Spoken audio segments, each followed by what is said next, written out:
This book, Tattoos on the Heart by Father Gregory Boyle, was published in 2010, but it is more relevant now than ever. If you are struggling with how to show compassion or solidarity with the people who need it most right now, I encourage you to read it as soon as possible. I recently watched an interview with Bishop Marianne Buddy following her sermon at the National Cathedral just before the inauguration. And when asked, what is it that right now, what is the role of the church right now? And she said, the main thing that we could be doing right now is to be living out our faith, to be an example, to show what it means to show compassion, to be the hands and feet of Christ, to welcome the stranger, to love people in the way that we've been loved. And I feel like in this book, Father Gregory shows us a model for how to do more than just talk about compassion, but to how to actually live it. Father Gregory Boyle is a Jesuit priest who lives in Los Angeles, and he has made it kind of his life mission to show people that they are loved. Specifically, he lives and works among the gang people of LA. He said that in his book, he said, if you think of Los Angeles as the gang capital of the world, then this little area where he moves and grooves is sort of the gang capital of Los Angeles. So he has lived there and gotten to know people and is very well respected. He is the founder of Homeboy Industries, which came about as a result of realizing that more than anything, the people who were in gangs wanted to have jobs. They wanted to find work that they could do. And it was hard to find people that would be willing to hire gang members. So they began this place that would do just that. They have a bakery where people from gangs can go and work, and they are actually managers and foremen and things like that. But also he's able to go out and talk with people who are sympathetic to and wanting to give people a chance. Like, if somebody feels like they really want to learn how to work with computers, he'll find somebody that is willing to give a chance to a gang person to be able to learn how to do that, or to work with cars, or to somebody who has just a knack with animals. So his desire is to help them to find a better way to live, a better way of life, and to begin to understand that they are loved by God. And Tattoos on the Heart. I love the title of this book. The way it came about, he said that there was this particular homie who he had been trying to, I guess, mentor and was not having a lot of success. And he decided maybe he had really kind of been too harsh with him, that this guy was really doing the best that he could do. So Father Greg thought he was going to decide to catch him doing something good and affirm him. If you're a parent, you know this tactic. It's nothing new. So one day, Father Greg said to him, you are so heroic. You are so courageous. It took so much more courage for you to leave this past gang life and to begin a transformation of something new than it ever took to live there in this shallow bravery. He said, you are a giant among men. And Father Greg said he really did mean that. He really was a strong and courageous guy, but it kind of took him off guard, and he stood there and just looked at Father Greg for a few minutes and said, man, gee, I'm going to tattoo that on my heart.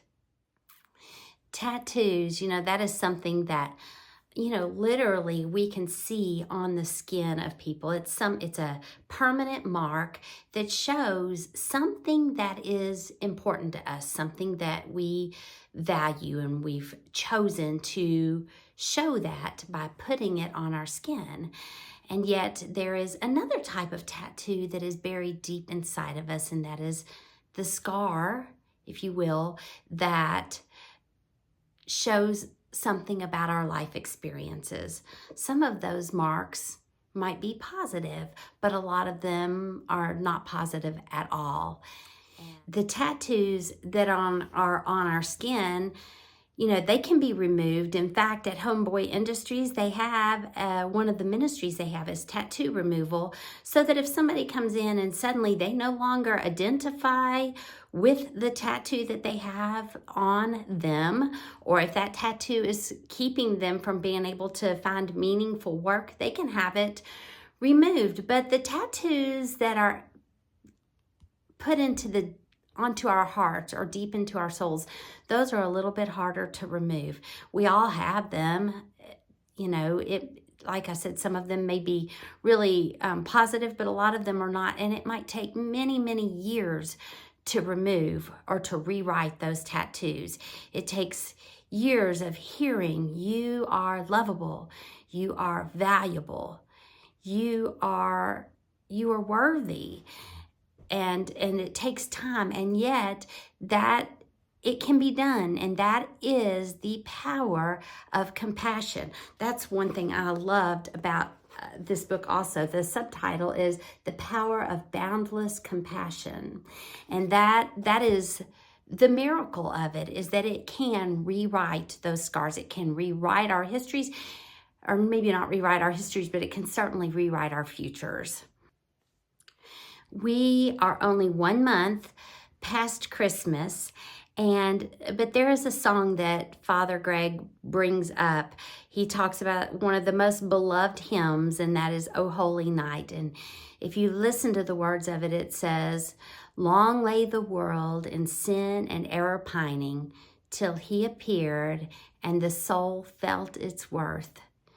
And isn't that the calling of all of us, to help souls, to help people know their worth? This book is basically one small story after another. He said in the introduction, understand, this is not a memoir. It doesn't take you from point A to point B. It's just one story after another. And it is easy to read, but ideally I would not have read this in 1 week if I had not committed to doing a video at the end of the week. It's one you kind of want to savor. I have to say, it made me laugh out loud in parts. It melted my heart in parts, and it definitely brought tears to my eyes in certain parts of it as well. As I've been reading this book, my family has to listen to me talk about the books that I read, and they have laughed at me for using the word homie because, to be fair, I do not live in a place where I exactly encounter gang members very often. In fact, probably never that I know of. And yet every day I rub elbows with people who live on the margins of society, people who are facing unemployment, inadequate housing, food scarcity, mental health issues.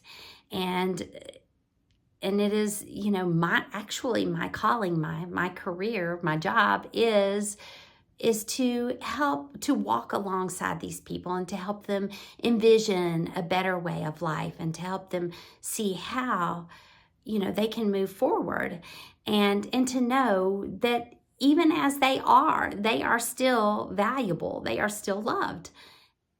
I don't keep a lot of books.